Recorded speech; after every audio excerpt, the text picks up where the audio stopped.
There you go. Team like Kyrie and KD, or the Lake Show with King James and AD. Wish I could match him up with the bad boys from the 80s, but no black and white, I need that in HD. HenDawgz.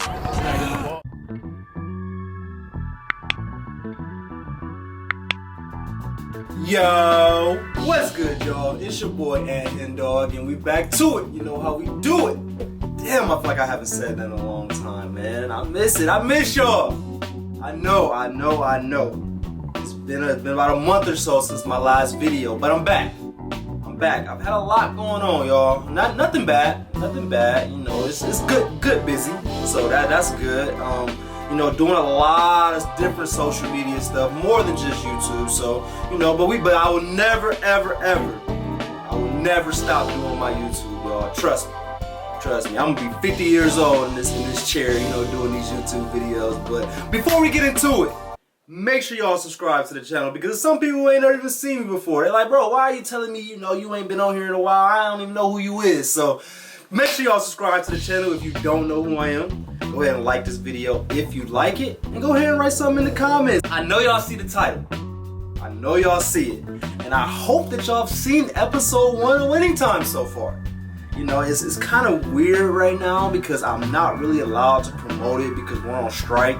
Actors are on strike, writers are on strike. So it's a weird thing going on right now. But it's like, how can I not promote something that changed my life? You know, it's real weird. So I'm gonna do reaction videos to each episode. I'm definitely gonna do that. But because of Winning Time coming back around, it's only right that I react to this documentary again. This is my favorite documentary ever, man. The Magic Johnson and Larry Bird, A Courtship of Rivals basketball documentary. This is my favorite one ever. So it's only right that I bring this back around now that Winning Time is coming back out, because trust me, if you are a Magic Johnson and Larry Bird fan, you have to tune in to Winning Time. It's very important. Like I said, episode 1 just came out last Sunday. Episode 2 will be out this Sunday, and I'm reacting to every single episode. So not only will I be doing probably a 3-part series to this documentary, I'll also be doing a reaction video to every single episode. So it's exciting times if you're a Larry Bird and Magic Johnson fan. So shout out to the Bird gang. I know y'all are around. I appreciate y'all, man, for sticking around, you know, being patient with me for these videos. But here we are. We're gonna go through probably about 30 minutes of this video, and it's like an hour-and-a-half long documentary. So it's a long documentary, but like I said, we're gonna split it up into 3. So let's get into it. I feel like I've been talking a lot. I don't really like to do this much talking, but it's been a while, so I feel like it was only right. But let's get into part 1. We got Magic Johnson and Larry Bird, A Courtship of Rivals Basketball, part 1. Let's get it. They talk about it every day, somewhere. If I go to a foreign country, magic, what magic? It's the same everywhere. That's crazy. Alright, before the video start, I want y'all to write in the comments right now, who is your favorite, Magic or Bird? Because it's 50-50, I feel like. Half the world loves Magic, and half the world loves Larry Bird. And it's not even like a race thing either, because I've met people that was African American that love Larry Bird more than Magic, and vice versa. You know, I've seen a lot of people some white people that was like, you know what, Magic is my guy. Like, I'm a West Coast, you know, beach boy that loves Magic Johnson. I don't care about Larry Bird. So it's not really a race thing, but just let me know, you know, who your favorite player is out of these two, Magic or Larry Bird. Write them in the comments, and why? Why is he your favorite?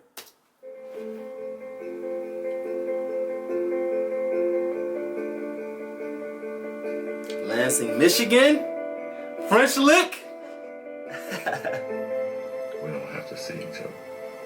We don't have to say hello. We don't have to call each other.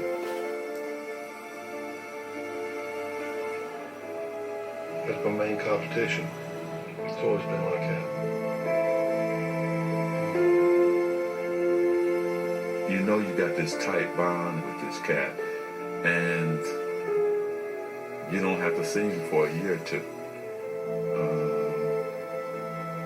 But you're always going to be linked to him.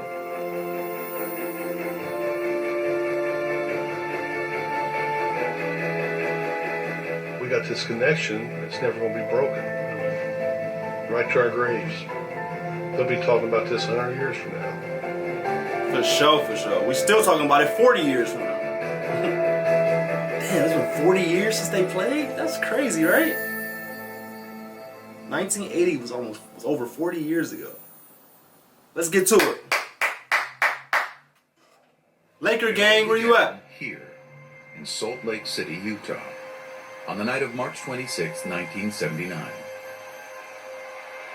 It was the NCAA championship. Indiana State versus Michigan State. A game that still ranks as the highest rated college final ever on television. That's a game that's iconic. now remembered as a prologue to a rivalry that transformed a sport and intertwined two legacies. But on that night, March 26, 1979, the first time Magic Johnson and Larry Bird ever went head-to-head on a basketball court. They were simply two young men trying to win a very big ball game. Well, this is probably the biggest game I'll ever play in my life, and I just feel like, you know, I'm representing not only myself, my team, but we're representing our school and our town of Terre Haute. Well, it's a dream come true, really, for me. I won the state title back in my home state, and then my next accomplishment was going to the NCAA and playing in a game like tonight in the finals. They were two stars thrown together by the cosmos to compete. But only one of them had been groomed for the spotlight. In his case, it seemed since birth.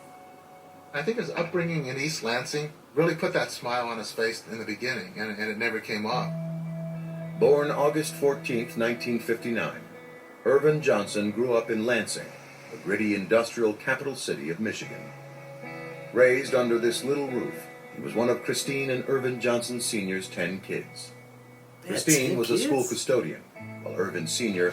worked 2 jobs nearly around the clock.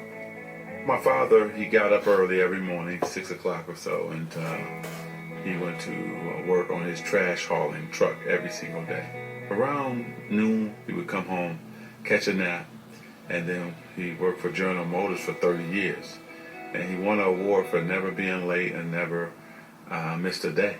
Wow. As a youngster, Irvin displayed his own strong work ethic on the blacktop. I was out there all day long. Before we went to school, the bus leave at 7:30. I was out there at 6:30 working on my game. My mother sometimes had to bring me food, or she would have one of my brothers and sisters go get that boy so he could eat something. From a very young age, Irvin knew what he wanted to do. He had it all planned out. My dreams were to play in the NBA and become a businessman. The first neighborhood basketball powerhouse, Sexton High. I knew the players, I knew the tradition. I wanted to be a part of that. And it was on the west side of town, which was at that time predominantly black. But when Lansing, like many cities in the mid-70s, began busing to desegregate its school system, Irvin's journey took an unexpected detour to a predominantly white school across town. My first day at Everett High School was my first time I really had to understand there was a race problem. Nobody white would speak to anybody black, and nobody black would speak to anybody white. A lot of racial tension, a lot of fights, rioting.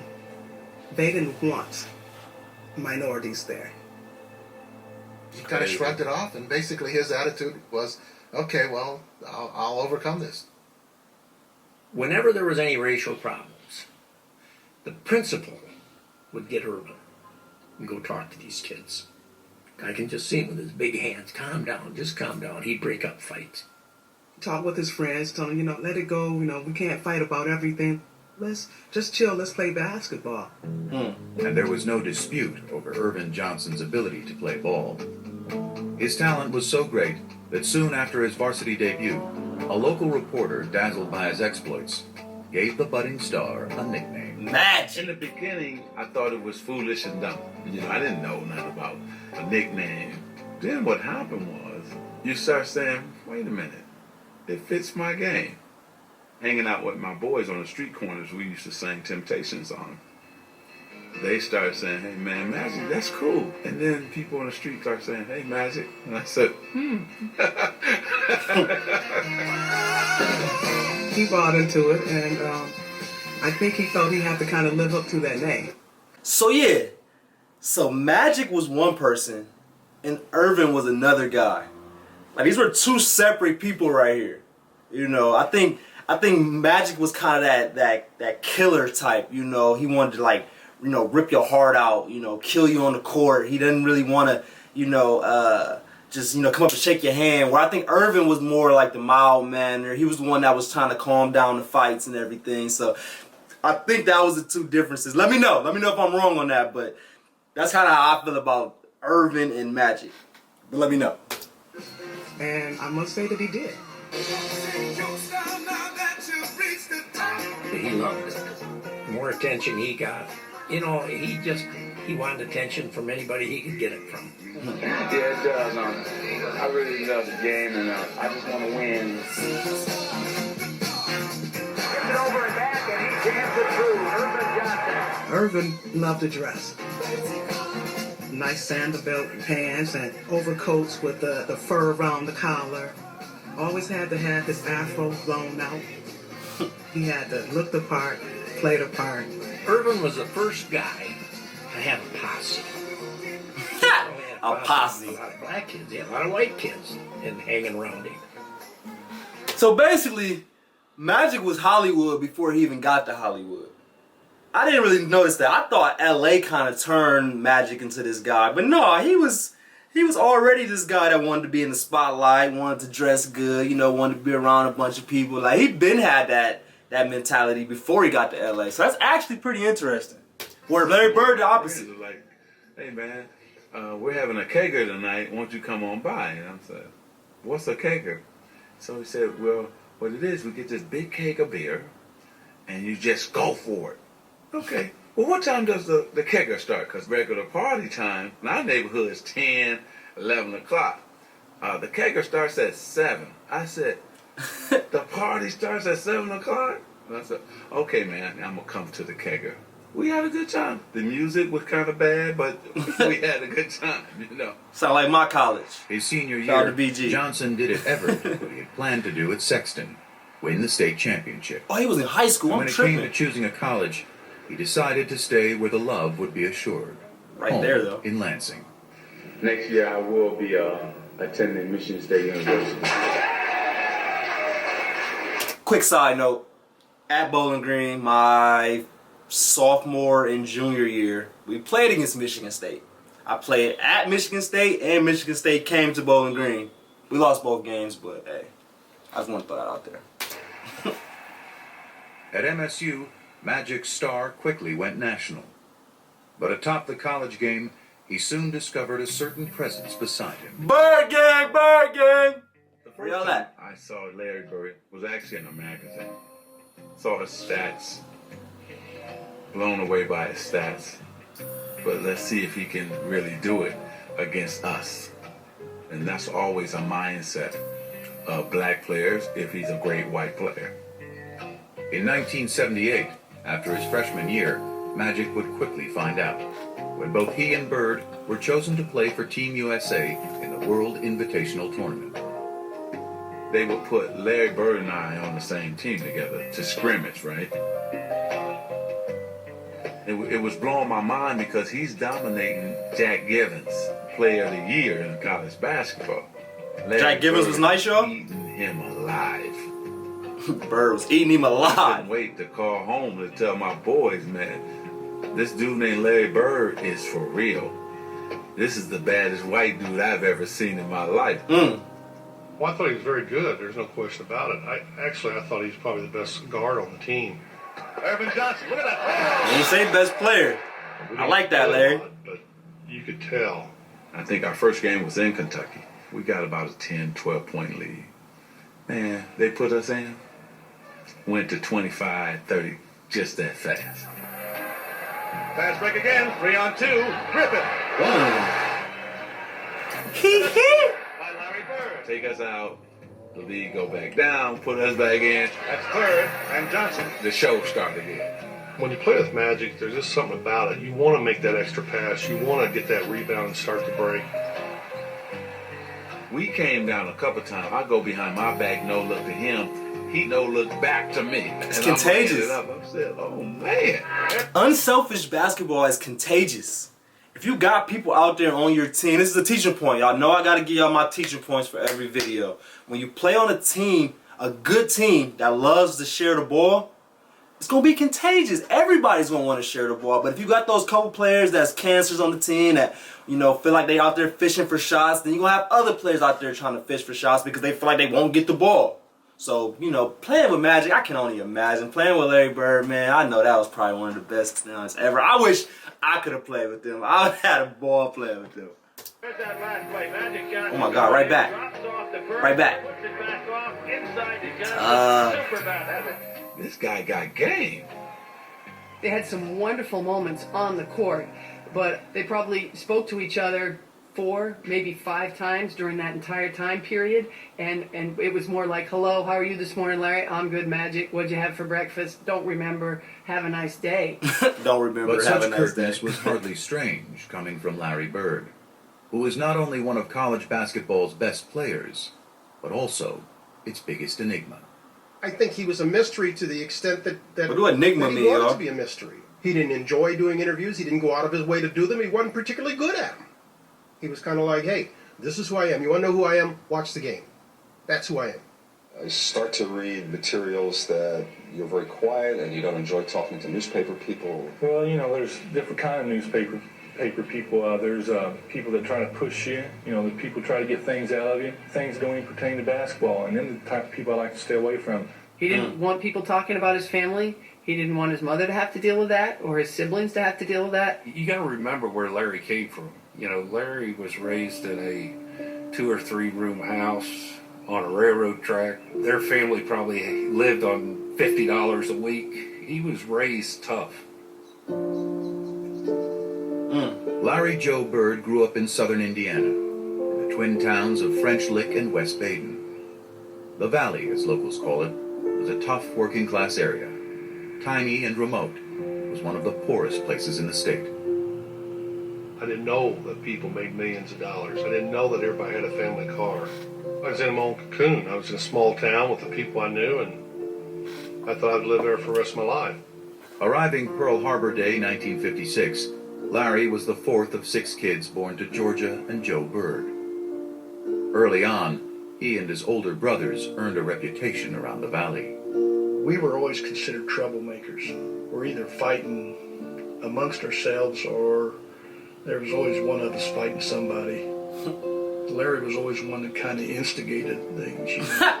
Little Larry was instigating. Fight with somebody his age, I was happy as hell because I like to see him get beat up, and that's just the way it was.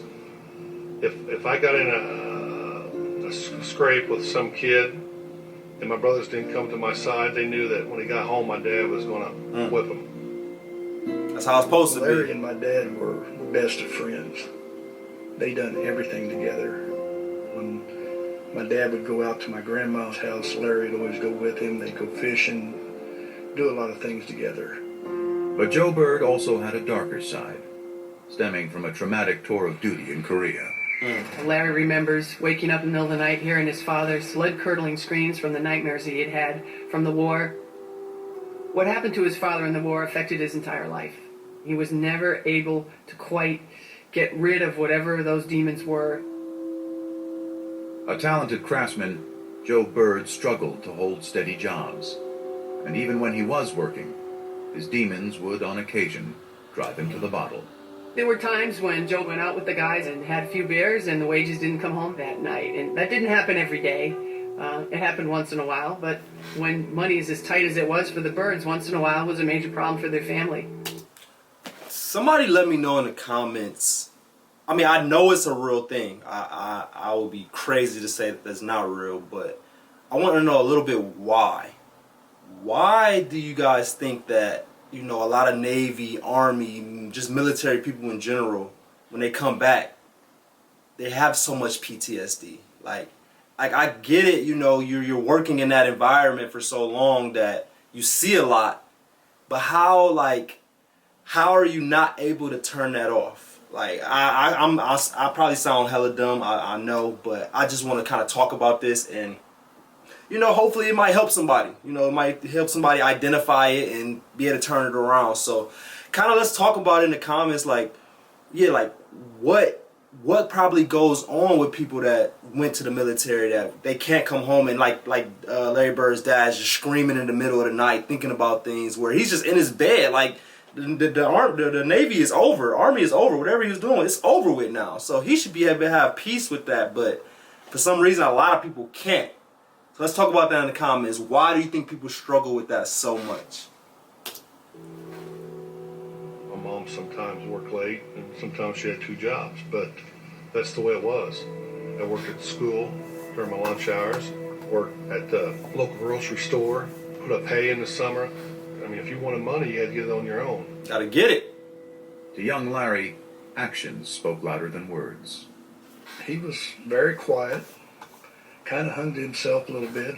I saw Larry take an F in an English class because he had to get up in front of his peers and give a speech. So I won't do it. He just could not get up in front of his friends and talk. He was that shy. Of course, next thing you know, when he knew it was time for all of us together at the gymnasium, there he'd be. The minute he'd get a basketball in his hand, things were totally different. Basketball was just, it came to me, seemed like easy. I didn't have the quickness, I didn't have jumping ability, I just thought the game out. By his senior year at Springs Valley High, Splash. Larry Bird had sprouted into a star.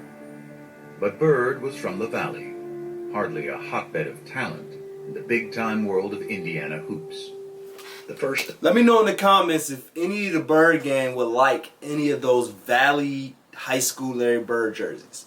I'm thinking about getting a bunch of those made, and if you want one, and you've been subscribed to the channel for a long time, and you've been rocking me for a while, write in the comments, let me know, and I think I might get you. I'll probably get you. But let me know if that's something that y'all would even want, because I would have to make like a bulk order, probably like 10 plus jerseys of it. So if y'all like it, and y'all think y'all would want one, like I say, y'all been rocking with me, let me know. They say, well, they don't play nobody down there. He's from French Lick.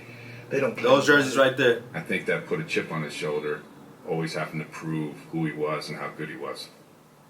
He was good enough for Indiana University's Bobby Knight to come calling late his senior year. And folks in the Valley couldn't have been prouder. Their local hero was heading 60 miles north to play ball for one of the best college teams in the land.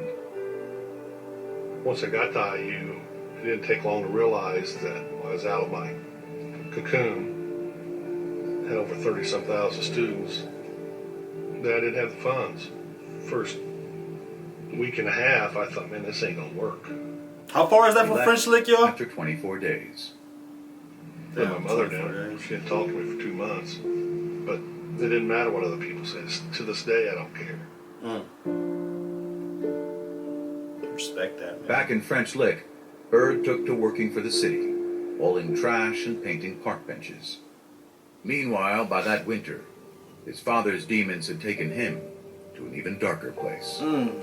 By this point, Joe and Georgia were divorced, and he was behind in his payments to the family. The police came by, and of course they all knew him. So Joe said, hey, I need a few hours to get my affairs together before you take me away. So he called Georgia, and he said, you guys will be better off without me, and I'm going to take my life. And he put the phone down, and he killed himself. Shot himself. Tough, man. Larry Bird's dad? It hurt Larry. I mean, that was his best friend. It's gone now. But Larry didn't show it a lot. He just didn't say much. He just kind of held it within. I never heard him speak out about it at all. I can't imagine, man. I was mad when I heard about it, and I was madder after the funeral because I thought he sort of cut out on us during a tough time. But he went through a lot in his life. He did what he had to do. Before we get to the next part, I want to do a posture check. So you right there that's watching, let's fix those postures, man. I know you're probably leaning over right now, back all bent over, but during my videos, we're not gonna do that. That's not good for your back. You know, we need to sit up straight. You know, even go ahead and stand up real quick or something, but let's fix that posture real quick for the next few minutes of this video. If Bill Hodges hadn't been as persistent as he had been, Larry Bird might never have existed in any of our minds. I believe that with all my heart. I really do. It was Bill Hodges, a young coach from Indiana State University, who convinced Bird to give college hoops another shot. So with a promise to his mom to graduate, Bird headed to Terre Haute and ISU, a school Indiana that never State. so much had been to the NCAA tournament. And that's where we're going to end this video at, the process of him going to Indiana State. So I appreciate y'all for watching this video. Make sure y'all subscribe to the channel if y'all haven't already. Go ahead and like this video if y'all like this video. And go ahead and write something in the comments. Let me know how you feel about the first 20 minutes of this documentary. You know, like I said, this is one of my favorites. It's really just getting started. So I appreciate y'all for watching, man. But like I said, I will be coming out with a winning time reaction video to every single episode. You know, I think it all works hand in hand. This is the real story, but winning time is the more entertaining. I mean, it's still got real parts in it. Don't get me wrong. It's based on this, but it's a little bit more entertaining. You know, they throw some extra stuff in there. So go ahead and watch episode 1 if you haven't. It came on crazy. Episode 1 of season 2 came on in 1984.